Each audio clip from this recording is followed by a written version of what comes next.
Here's how to delete a payment method like your credit card from Google Chrome. To remove saved payment information from Chrome, perhaps because you accidentally saved it, or it's an old expired card, or you want to add a different one, this is how to do it. Removing a card isn't permanent, and you can always add it again later. So first open Google Chrome web browser, and in the top right corner, select the three dots.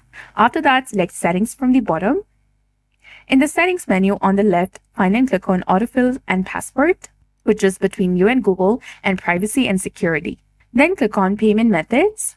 This will display your saved credit and debit cards. Scroll down to find the card that you want to remove, and then click on the three dots next to it, and you'll get the option of Delete. Go ahead and select it, and then select Delete to confirm.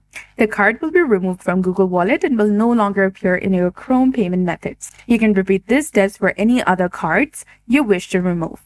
So that's it. I hope you found this video helpful. If you did, please like, share, and subscribe. Thanks for watching. We'll see you again in the next one.